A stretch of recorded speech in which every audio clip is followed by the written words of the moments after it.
আমার আজকের গল্প হতে চাই না পাকা গিন্নি।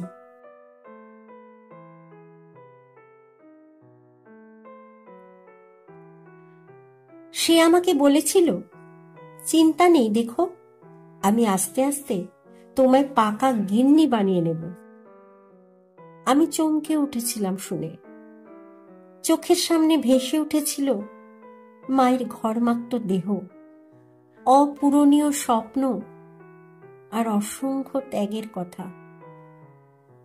শুধু পাকা গিন্নি হতে গিয়ে সে তার কেরিয়ার, শখ, আহ্লাদ, ভালো লাগা সব বিসর্জন দিয়ে বসেছিল। সবার ভালো লাগা পূরণ করতে গিয়ে সে নিজেকে ভুলে গেছিল। সে অভ্যাস আজও সে ত্যাগ করতে পারেনি। আবার আমিও না, আমি কিছুতেই পাকা গিন্নি হতে চাই না। আমি আমার ইচ্ছের শখ বিসর্জন দিয়ে মহান হতে চাই না। তাতে লোক স্বার্থপর বলে, বলুক। আমি সংসারী হলেও পাকা হতে চাই না। ওই পাকা সংসারীদের অনেক জ্বালা। সবাই এদের থেকে রোজ রোজ সুস্বাদু রান্না আশা করে, পরিপাটি করে সংসার সামলানো আশা করে, প্রত্যেকের রাগ অভিমান মেটানো থেকে শুরু করে প্রত্যেকের খেয়াল রাখবে এমনটাও আশা করে। কিন্তু দিন শেষে এদের প্রাপ্তি সংসারে এমন কি কাজ? এতদিন রান্না করছো, জানো না কে কতটা ঝাল খেতে পারে? উফ, জামার বোতামটা ছিঁড়ে গেছে, এখনো সেলাই করে উঠতে পারলে না? এমন কত কিছু। আচ্ছা, এমন মূল্যহীন হয়ে পাকা অভিজ্ঞ সংসারী তকমাটা দিয়ে কি হবে? লাগবে না আমার এমন সম্মান। আমি আমার ঘাড়ে সব দায়িত্ব টেনে নিতে চাই না। একটু একটু করে দায়িত্ব সবার থাক। রোজ রোজ রান্না করে সবাইকে কেবল সমালোচক না বানিয়ে আমি চাই মাঝে মাঝে সবাই রান্না করুক, বুঝুক রান্না করাটা খুব সহজ না। টেস্ট রোজ ভালো নাও হতে পারে। আমি চাই না কেউ আমার উপর নির্ভরশীল হোক।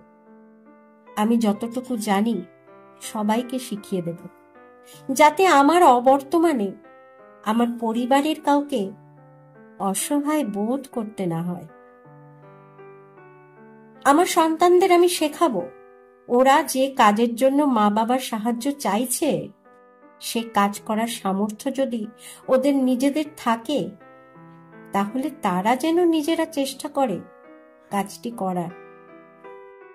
ব্যর্থ হলে তাদের বাবা মা আছে, তার আগে নেই। কত পাকা গিন্নি সারা জীবন হেসেল ঠেলে চাকরি করে স্বাবলম্বী না হয়ে সংসার সন্তান সামলে আজ বৃদ্ধাশ্রমের চার দেওয়ালে বন্দী।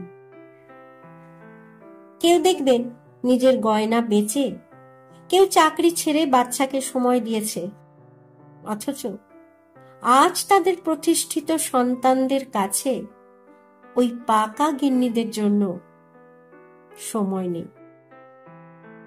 তাই সব সময় উচিত নিজেকে স্বাবলম্বী বানানো, যাতে কারো ক্ষমতা না থাকে তোমার মাথার ছাদ কেড়ে নেওয়ার কিংবা খাওয়ার খোঁটা দেওয়ার। সবার কথা ভাবার সাথে নিজের কথা ভুলে গেলে চলবে না, কারণ দিন শেষে নিজেকে ভালোবাসাটাও জরুরি। তাই আমার পাকা গিন্নি না হলেও চলবে, যেন পরিবারের সবার সাথে থাকার পাশাপাশি নিজের ইচ্ছে, স্বপ্ন, লেখাপড়া কোনোভাবে বিসর্জন দিতে না হয়। কলমে শ্রাবন্তী মিস্ত্রি, পাঠে আমি অর্পিতা।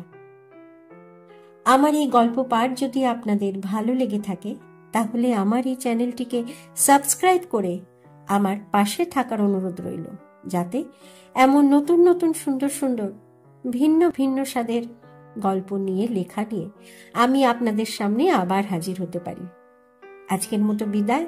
সকলে ভালো থাকবেন, সুস্থ থাকবেন, সাবধানে থাকবেন, এই প্রার্থনা করি।